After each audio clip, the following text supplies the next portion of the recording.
मित्रांनो, हा जो व्हिडिओ बनवतोय हा तुमच्यापर्यंत यावा, माझे विचार तुमच्या लक्षात यावेत, मी जे विज्ञान आणि शास्त्र तुमच्यासमोर ठेवते हे तुम्हाला उमजावं, कळावं, माझ्या मित्रपरिवारांना कळावं, माझ्या आप्तांना कळावं, म्हणून हा एक उदाहरणादाखल हा मी व्हिडिओ बनवतोय। तो व्हिडिओ पूर्ण पहा। आलेल्या प्रसंगाला आपल्याला कसं तोंड द्यायचं आहे, कसं मार्ग काढायचा त्याच्यातून आपण ठरवू शकतो। माझा व्हिडिओ शेअर करा, लाईक करा, सबस्क्राईब करा, बेल आयकॉन दाबा आणि आपले विचार कमेंट बॉक्समध्ये द्या। मित्रांनो, त्याच्या पत्नीशी, त्याच्या मुलाशी मी संपर्क साधला आहे, पण त्याच्या पत्नीला किती कळते आणि त्याच्या मुलाला किती कळते त्यांचं त्यांना माहिती। आता मी ठरवलं आहे आणि त्यांनी सुद्धा सांगितलं स्वतःहून, तू काही स्वतःहून जाऊ नको, तुझा अपमान होईल आणि केलेल्या गोष्टी मातीमोल होतील। जसं मी तुझं ऐकलं नाही, त्याच्यावरती गौर केलं नाही, लक्ष दिलं नाही, तसंच होईल आणि तुझी मेहनत, तुझा वेळ व्यर्थ होईल, फुकट जाईल। म्हणून मी त्याच्या पुढच्या कार्याला गेलो नाही, त्याचा 10वा 12वाला मी गेलो नाही, काय उपयोगच नाही ना। आता त्या 10व्या 12व्याला जाऊन काय करणार? मी त्याच्या आत्म्याला शांती लाभो म्हणून प्रार्थना रोज करतोय, क्षणोक्षणी करतोय, तो सद्गतीला जावा ही मी प्रार्थना करतो। आता त्याच्या आत्म्याला सद्गती मिळावी एवढीच माझी इच्छा आहे, बाकी आता काय व्यर्थ आहे।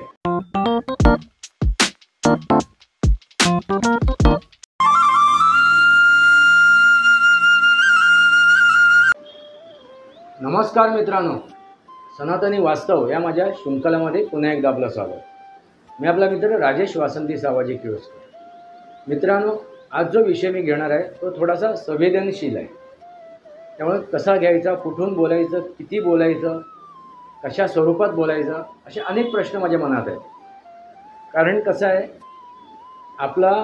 आपली जी व्यक्ती असते, थोडक्यात आपण एखाद्यावरती प्रेम करतो, एखाद्याबद्दल आपली आशा असते, अशा व्यक्ती आपल्या आयुष्यात असतात ना, त्यावेळी कुठेतरी प्रश्न पडतो की आपण नक्की कुठून सुरुवात करायची, कशी सुरुवात करायची, किती सुरुवात करायची, कधी सुरुवात करायची। मित्रांनो, असाच एक प्रसंग माझ्या आयुष्यात घडला आहे। अनेक प्रसंग होऊन गेलेत, त्याच्याबद्दल मी तुमच्यासमोर वक्तव्य केलं आहे। तर आता नुकताच एक प्रसंग घडून गेला आहे, तो म्हणजे एक माझा मित्र मला ह्या जगातून सोडून गेलेला आहे। मित्रांनो, त्याचा अकाली मृत्यू झालेला आहे आणि हा अकाली मृत्यू होऊ नये, हा प्रसंग त्याच्यावर येऊ नये, वास्तविकरित्या जर बघायला गेला तर हा जो प्रसंग त्याच्यावर ओढवला, हा जो काळ आला, तो काळ त्याच्यासाठी नव्हता, पण शेवटी कोणाला तरी घेऊन जायचं आहे, त्याला आपली ताकद दाखवायची आहे, त्यामुळे त्यांनी ती संधी साधली। मित्रांनो, हे सांगण्याचा उद्देश काय माहिती आहे का? कारण मला सतर्क करायचं आहे तुम्हाला सर्वांना। आपल्याला कळत असते, वेळ आली नसते पण काळ आला असतो, पण म्हणतो ना, काळ आला होता पण वेळ आली नव्हती। असे अनेक प्रसंग आपण बघितले असतील, एकदम त्याला मृत्यू स्पर्श करून गेलेला आहे आणि तो वाचलेला आहे। आता नुकतंच जे हवाई अपघात झाला त्याच्यामध्ये ज्यांचा मृत्यू झाला आहे, जे काय मेलेत ते सगळे अकाली मृत्यूमुळे मेलेले, त्या सर्वांचा अकाली मृत्यू झालेला आहे असं म्हणायला हरकत नाही। कारण मृत्यू तो ओढवला गेलेला आहे, तो प्रसंग ओढवला गेलेला आहे, त्याला कारणं अनेक असू शकतात, त्याच्यावरती मी व्हिडिओ बनवणार आहे, हा प्रसंग कसा काय घडला। पण आज जो मी विषय तुमच्यासमोर ठेवतोय तो म्हणजे माझ्या एका मित्राच्या अकाल मृत्यूवरती। थोडंसं सावध करायचं आहे मित्रांनो। ह्यापूर्वी मी एक व्हिडिओ बनवलेला आहे, छोटीशी क्लिप आहे, ती छोटासा व्हिडिओ आहे, तो अवश्य जाऊन पहिला पहा, म्हणजे तुमच्या लक्षात येईल। कारण मी सर्वच गोष्टी आता काय ह्याच्यात मांडणार नाही आहे। मित्रांनो, हा जो विषय आहे तो एवढा संवेदनशील आहे, तो इतका गांभीर्याने आपण घेणं गरजेचं आहे जेवढा तो संवेदनशील आहे। कसं काय मित्रांनो, ह्या घटनेला ज्या स्वरूप आहे त्या स्वरूपाचा आपल्याला अभ्यास करणं महत्त्वाचं आहे. ते स्वरूप समजून घेणं महत्त्वाचं आहे. मित्रांनो, ह्यापूर्वी माझ्यावर जो प्रसंग ओढावला होता त्याच्यावरती मी व्हिडिओ बनवलेला आहे. माझ्यावरती ओढवलेला प्रसंग अकाली मृत्यूचा, आणि एकदाच नाही, ह्या अगोदरसुद्धा असा प्रसंग येऊन गेलेला आहे. पण मी सावध होतो, मी सतर्क होतो, त्यामुळे त्याच्यातून मी बाहेर पडलो. असो मित्रांनो, आता हा जो माझा मित्र आहे, मी कोणाचाही नामोल्लेख करणार नाही, फक्त मित्र म्हणूनच त्याचा उल्लेख करेन.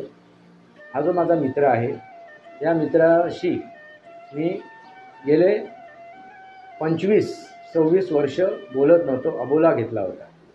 एक असा प्रसंग घडला होता, त्याच्याकडून कळत नकळत चूक घडली होती, आणि त्या चुकीमुळे मी त्याच्याशी फारकत घेतली होती, दूर झालो होतो. त्याला काहीतरी कळावं, आपल्या चुका लक्षात याव्या. थोडासा त्या क्षणी मी त्यावेळेला मी रागावलो होतो, आणि आता जेवढा मी प्रगल्भ झालेलो आहे तेवढा प्रगल्भ त्यावेळी नव्हतो. त्यावेळी आता मी ज्या प्रकारे मी समजून घेऊ शकतोय, त्या वेळेला मी तेवढं समजून घेऊ शकत नव्हतो. तेवढी प्रगल्भता माझ्यात वाढली नव्हती, अनुभव नव्हता, ज्ञान नव्हतं, माहिती नव्हती, असं म्हणायला हरकत नाही. असं मित्रांनो, तर त्यानंतर मी त्याला गेल्या 2 वर्षापूर्वी परत एकदा संपर्क साधण्याचा प्रयत्न केला. त्याच्या भावाच्या मार्फत त्याला संपर्क साधण्याचा प्रयत्न केला. तो भेटलाही त्यावेळेला. पण म्हणतात ना आपण, की अहंकार असो ना माणसाला, तो पुढे यायला देत नाही. मला आता ती गोष्ट लक्षात येते, कारण ज्यावेळी मी त्याला भेटलो सुरुवातीला 2 वर्षापूर्वी, त्यावेळेला त्याच्या मनात असा प्रश्न निर्माण झाला की ह्यापूर्वी मी बऱ्याच वेळेला ह्याच्याशी संपर्क साधण्याचा प्रयत्न केला, ह्याच्याशी जुळतं घेण्याचा प्रयत्न केला, परत एकदा ती मैत्री घट्ट करण्याचा प्रयत्न केला. पण मित्रांनो, त्यावेळेला मी ते नाकारलं होतं, ते धुडकारलं होतं. तो एक राग असेल, किंवा ती असूया असेल, किंवा त्याच्या मनात आणखीन काय असू शकते, आणि अहंकार. या सर्व गोष्टीमुळे ज्यावेळी मी त्याला समोरून स्वतः अप्रोच केलं, स्वतः त्याच्याशी संपर्क साधला, त्यावेळी ज्या प्रकारे तो पूर्वी मला अगदी गळाभेट घ्यायला यायचा, त्यावेळी मी त्याच्याशी बोलत नव्हतो, संवाद साधत नव्हतो, त्यावेळेला आला की अगदी हात रुंद करून गळाभेट घेण्याचा प्रयत्न करायचा. माफी मागितली त्याने अनेक वेळा माझ्याकडे त्या दरम्यानसुद्धा. पण मी त्यावेळेला त्याला दूर ठेवलं, कारण काही गोष्टी त्याच्या लक्षात याव्या म्हणून.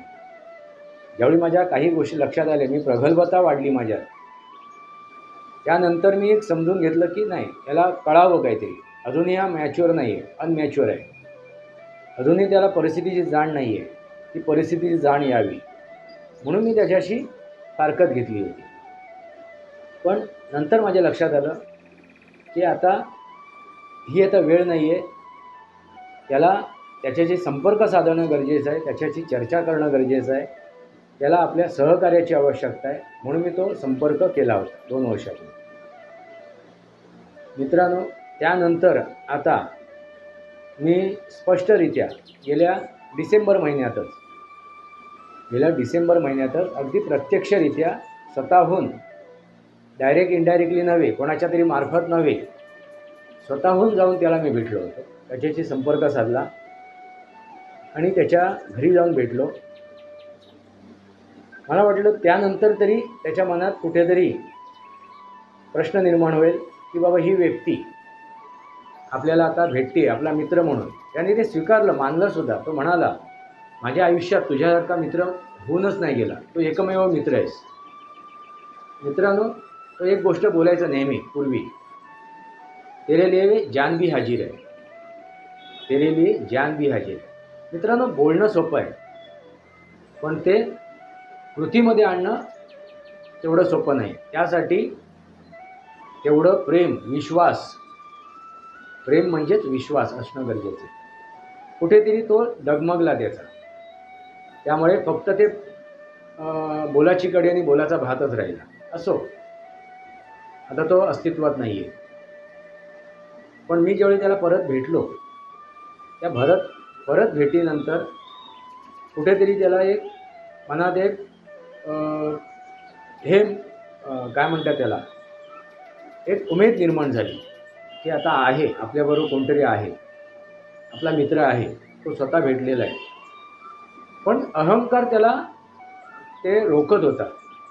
अहंकार ज्यावेळी मी त्याला भेटायचा प्रयत्न करत होतो, मी माफी मागितली, मी हे केलं ते केलं, पण त्यावेळी हा व्यक्ती माझ्याशी ज्या प्रकारे वागला, तर आता आपण सहजरित्या त्याच्याशी हे व्हायचं नाही, एकरूप व्हायचं नाही, असं मनात त्याच्या असूया होती. तो अहंकार होता आणि त्यानेच त्याचा घात केलेला आहे. त्याने हे समजायला हवं होतं की इतक्या वर्षानंतर आपला मित्र भेटलेला आहे, त्याच्यामागे काहीतरी उद्देश आहे, उद्दिष्ट आहे, तो सांगतोय. मी व्हिडिओच्या मार्फतसुद्धा त्याच्यापर्यंत पोचलो, या यूट्यूबच्या मार्फतसुद्धा त्याच्यापर्यंत पोचलो, कळत नकळत. मित्रांनो, काही गोष्टी आपण स्पष्टरित्या मांडू शकत नाही जोपर्यंत समोरची व्यक्ती स्पष्टरित्या आपल्यासोबत जुळली जात नाही, त्यामुळे आपण ती मांडू शकत नाही. आता ज्यावेळी हा त्याच्यावरती प्रसंग घडला, त्याच्या आयुष्यात ही उलथापालथ घडत होती,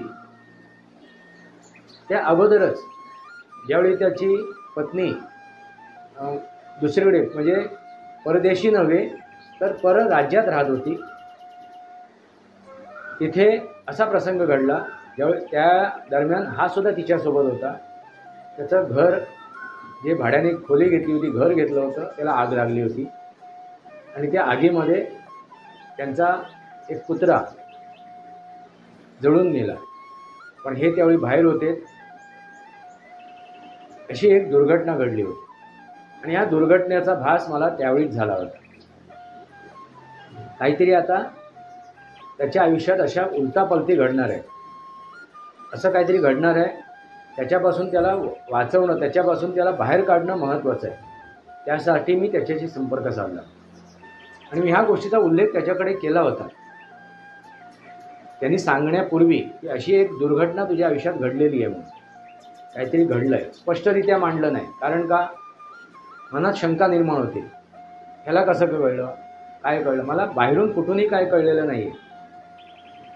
जे कळलं त्याच्या मागचे कारण मी तुम्हाला ह्यापूर्वी सांगितलेलं आहे. चमत्कार नसतो, ह्या जगामध्ये कुठलाही चमत्कार होत नाही. षड विकारावरती आपला जर ताबा असेल तर आपण पंचमहाभूतांवरती नियंत्रण मिळवू शकतो, ताबा मिळवू शकतो. अग्नी, वायू, जल, आकाश, पृथ्वी, तसंच सप्तचक्रांवरती आपण ताबा मिळवू शकतो. आणि हे सप्तचक्र आणि पंचतत्व हे याच्यावरती आपलं नियंत्रण असेल तर आपण कोणतीही गोष्ट साध्य करू शकतो. अजून तेवढ्या स्थितीपर्यंत मी गेलेलो नाही, अजून तेवढ्या उंचीपर्यंत मी गेलेलो नाही, पण जी काय उंची गाठली आहे त्या उंचीनुसार आज मला बऱ्याचशा गोष्टी कळत आहेत. भूतकाळात काय होऊन गेलं आहे किंवा भविष्यकाळात काय होणार आहे किंवा वर्तमान काळात काय होणार आहे. त्यामुळे मी त्याला ती गोष्ट सांगितली होती, बाबा जागा हो, मला तुझ्याशी काय बोलायचं आहे, संपर्क साधायचा आहे, तुझ्या मुलाशी बोलायचं आहे, तुझ्या पत्नीशी बोलायचं आहे, सावध करायचं. पण ती वेळ साधता आली नाही, कारण त्याचा अकाली मृत्यू झाला. आता मी त्या मृत्यूवरती येतो. बाकीची गोष्ट मी जास्त बोलण्यात काही अर्थ नाही, जास्त सांगण्यात काही अर्थ नाही आहे, कारण वेळ निघून गेलेली आहे. थोडक्यात मी हे सर्व त्याचा हे सांगितलं, संदर्भ सांगितलेला आहे. आता मित्रांनो, जी घटना घडली त्याच्या आयुष्यात, तो प्रसंग कसा घडला, मला त्यावेळी त्या गोष्टीची कुणकुण लागली होती, काहीतरी विचित्र घडणार आहे. आणि ॲक्च्युली त्याच्या मुलासोबत ही घटना घडणार होती. मुलावरती अनेक प्रसंग येऊन गेले होते. कारण का, निर्वंश होणं,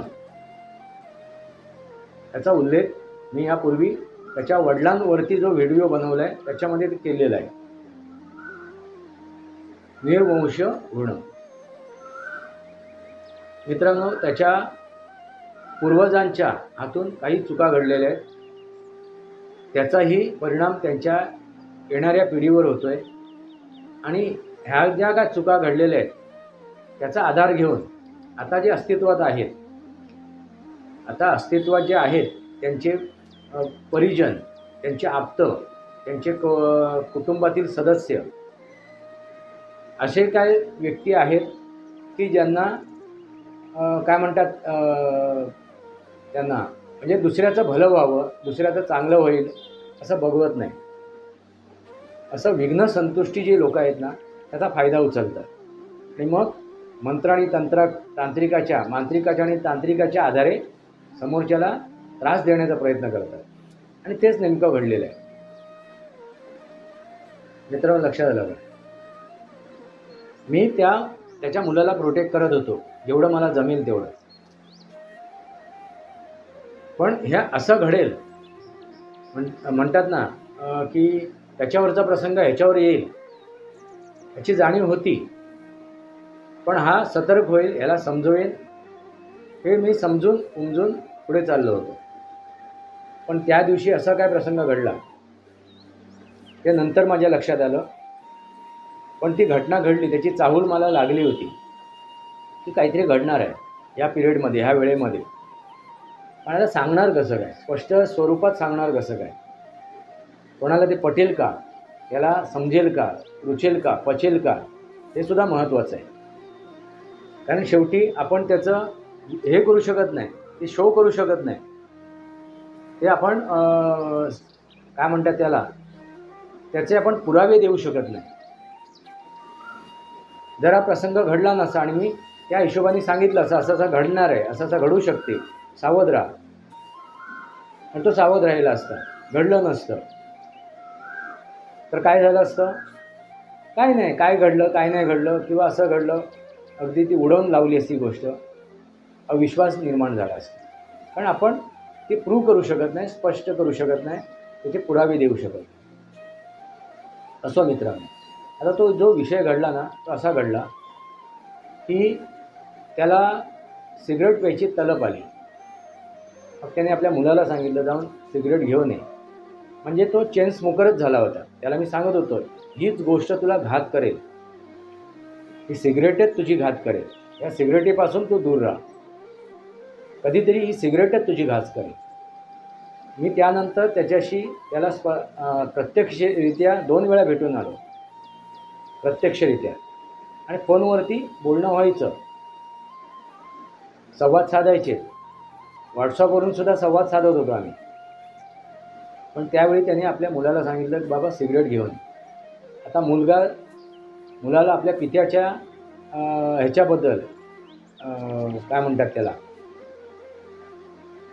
त्याच्या आयुष्याबद्दल एक प्रेम होतं. बाबा त्याला त्रास होऊ नये, त्याला कफ झाला होता, त्याला खोकला झाला होता, त्याला त्या सिगरेटच्या धुरामुळे व्याधी निर्माण झाले होते. एक तर तो डायबिटीस पेशंट होता.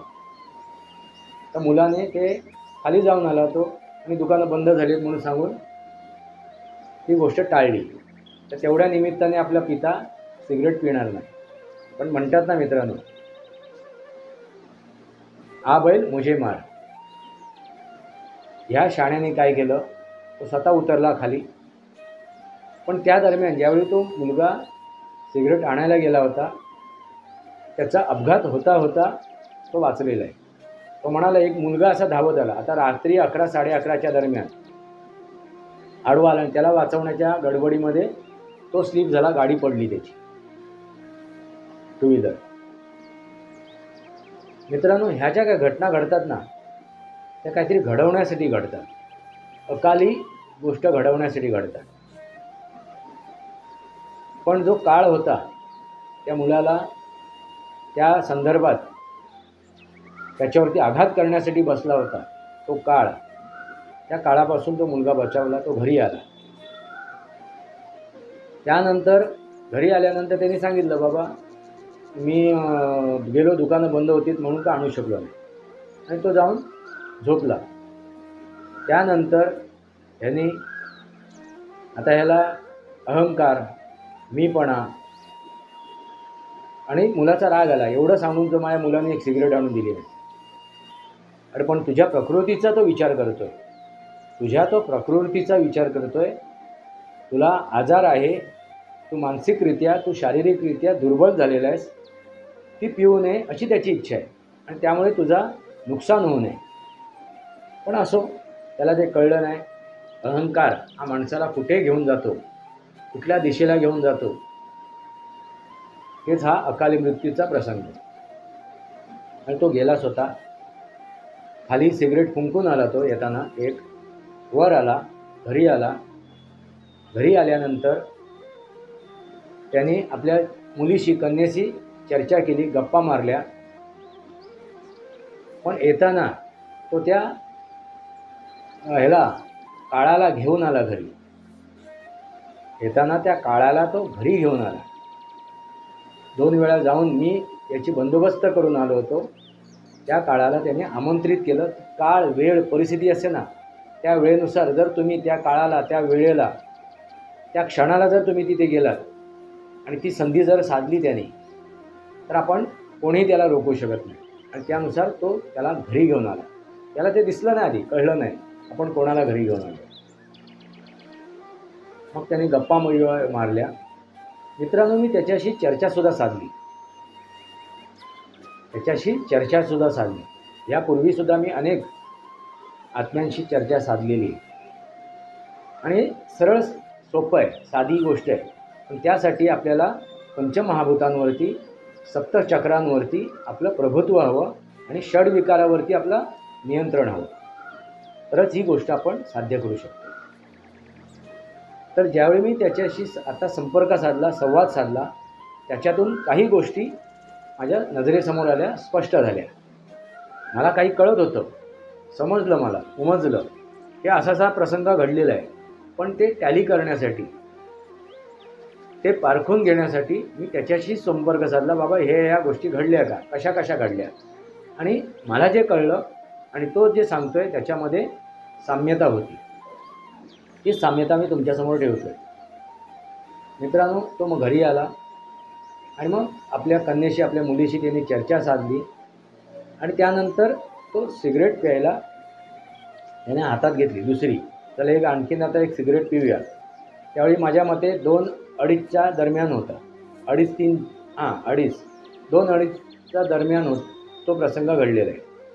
सिगरेट घेतली आणि तो प्यायला गेला आणि समोर त्याला तो काळ दिसला. हे भयावह स्वरूप त्यांनी बघितलं त्या काळाचा. तो घाबरला, दचकला आणि गतप्राण झाला. त्यामुळे तो सिगरेटसुद्धा पिऊ शकला नाही. ती सिगरेट तशीच मिळाली. पण त्या सिगरेटमुळेच हा प्रसंग घडला. पण त्याचा प्राण ज्यावेळी गेला, त्याचा आत्मा ज्यावेळी त्या शरीरातून बाहेर पडला, हे त्याला कळलं नव्हतं. तो धडपडला आणि उठला आणि मुलाला बघायला गेला. मुलगा आपला झोपला आहे, बेडरूममध्ये झोपला आहे. आणि हा हॉलमध्ये होता, बैठक रूममध्ये होता. धावत पळत गेला मुलाबद्दल, कारण त्याला मी ज्या गोष्टी सांगितल्या होत्या त्या काय कळत होतं, पण ते वळत नव्हतं. समजत होतं, उमजत होतं, पण ते वळत नव्हतं. पण त्याला ते लक्षात आलं की आपल्या मुलावरती जर आघात झाला तर काय होईल, म्हणून तो धावत पळत गेला. पण त्याच्या लक्षात आलं नाही की आपण शरीराने तिथे धावत गेलो नाही आहे, तर आपला आत्मा तिथे धावत गेला आहे. ज्यावेळी त्याने हलवण्याचा, त्याला जागवण्याचा प्रयत्न केला, तो उठवू शकला नाही. कारण ती एनर्जी होती, ती एक ऊर्जा होती आत्म्यास्वरूपात. आपण त्याला आत्मा म्हणतो, त्या एनर्जीला, त्या ऊर्जेला. आणि त्यावेळी त्याच्या लक्षात आलं की अरे काय झालं, आपण का उठवू शकत नाही. त्याने बराच प्रयत्न केला आपल्या मुलाला हलवायला. अरे हलवतोय, हे करतोय. मग त्याच्या लक्षात आलं की आपण शरीर सोडून इथे आलो आहे. मग तो घाबरला होता. काय करायचं, काय सुचत नव्हतं त्याला. मित्रांनो, लक्षात आलं काय निर्णय घ्यायचा आता. आणि त्या काळामध्ये तो आपल्या शरीराशी दूर राहिला. त्याने तो प्रयत्न केला नाही. परत शरीरात प्रवेश करण्याचा किंवा स्वतःला सावध करण्याचा. आणि तो एक वेळ निघून गेली. एक वेळ निघून गेली. आणि मग ज्यावेळी तो प्रयत्न करायला लागला होता परत त्या शरीरात प्रवेश करण्याचा, तोपर्यंत वेळ हातातली निघून गेली होती. आणि मित्रांनो, अक्षरशः त्या चितेवरती गेल्यानंतरसुद्धा त्याला अग्नी संस्कार करेपर्यंत तो प्रयत्न करत होता. म्हणजे ज्यावेळी त्याचं ते प्रेत हॉस्पिटलमध्ये शवविच्छेदनासाठी घेऊन गेले त्यावेळीसुद्धा तो प्रयत्न करत होता. ते शवविच्छेदन झाल्यानंतरसुद्धा तो प्रयत्न करत होता. शीतगृहात त्याचं ते प्रेत ठेवलं होतं, त्या ठिकाणीसुद्धा तो प्रयत्न करत होता. तो 1 इंचसुद्धा तिथून ढळला नाही, बाजूला झाला नाही. पण मी त्याच्या घरी गेलो होतो ज्यावेळी हा सर्व प्रसंग घडला होता त्याच्या कार्यासाठी. मी म्हणतोय तो अजून का आला नाही. मग मला हे सर्व दिसून आलं की तो प्रयत्न करतोय त्या शरीरात प्रवेश करण्यासाठी, निष्फळ प्रयत्न. ज्यावेळी ती गोष्ट करायला हवी ना मित्रांनो, त्यावेळी त्याने ती गोष्ट केली नाही. आणि हे सर्व मी माझ्या उघड्या डोळ्यांनी पाहतोय, माझ्या ती गोष्ट लक्षात येते, मी त्याच्याशी संवाद साधतोय. म्हणजे विचार करा मित्रांनो, माझ्या मनाला किती गोष्ट ती लागली असेल. कारण ज्यासाठी मी त्याच्याशी संपर्क साधला, 25-26 वर्ष मी त्याच्याशी दूर राहिलो होतो, पण मित्र म्हणून त्याच्याशी संवाद साधला. या डिसेंबर महिन्यानंतर ते सगळं निष्फळ ठरलं, व्यर्थ गेलं, काही उपयोगाला आलं नाही. पण ह्या पुढे त्याच्या मुलाच्या बाबतीत काय घडू नये अशीच एक सदिच्छा आहे. पण मित्रांनो, काय कोणाशी काय बोलावं, किती बोलावं, कोण किती काय समजेल. तर प्रत्येकजण काय झालं आहे, ज्ञानी झालेला आहे. प्रत्येकाला अक्कलीचे शिंगा फुटलेले आहे. त्यामुळे समोरून आपण ज्यावेळी जातो स्वतःहून त्याच्याकडे संवाद साधायला, त्यावेळी त्याची किंमत राहत नाही, त्याची किंमत राहत नाही. ज्यावेळी तो माझ्याशी संपर्क साधत होता, तो माझ्याशी बोलण्याचा प्रयत्न करत होता, संवाद साधण्याचा प्रयत्न करत होता, त्यावेळी जर मी त्याच्याशी बोललो असतो तर कदाचित, म्हणजे ती जर प्रसंग असता, ती जर परिस्थिती असती, तर कदाचित ती गोष्ट साध्य करू शकलो असतो. पण ज्यावेळी तो माझ्याशी संपर्क साधत होता त्यावेळी तो अहंकाराने बरबटलेला होता, षड्विकाराने ग्रस्त होता.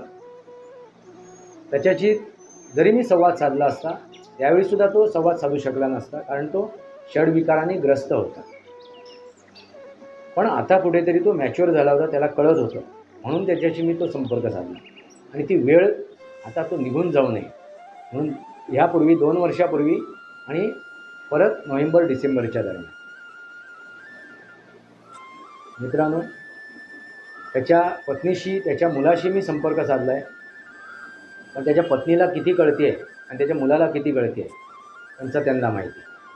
आता मी ठरवलं आहे आणि त्यांनीसुद्धा सांगितलं स्वतःहून, तू काही स्वतःहून जाऊ नको, तुझा अपमान होईल आणि केलेल्या गोष्टी मातीमोल होतील. जसं मी तुझं ऐकलं नाही, त्याच्यावरती गौर केलं नाही, लक्ष दिलं नाही, तसंच होईल आणि तुझी मेहनत, तुझा वेळ व्यर्थ होईल, फुकट जाईल. म्हणून मी त्याच्या पुढच्या कार्याला गेलो नाही, त्याचा 10वा-12वाला मी गेलो नाही. हा उपयोगच नाही ना. आता त्या 10व्या-12व्याला जाऊन काय करणार.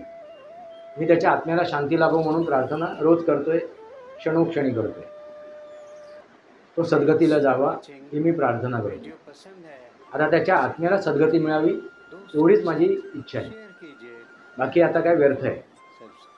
आता त्याच्या पत्नीला आणि त्याच्या मुलाला जर कळलं आणि आता मी ठरवलं की त्यांनी जर माझ्याशी संपर्क साधला तरच मी त्यांच्याशी संवाद साधेन, अन्यथा नाही. कारण अर्थच काही नाही.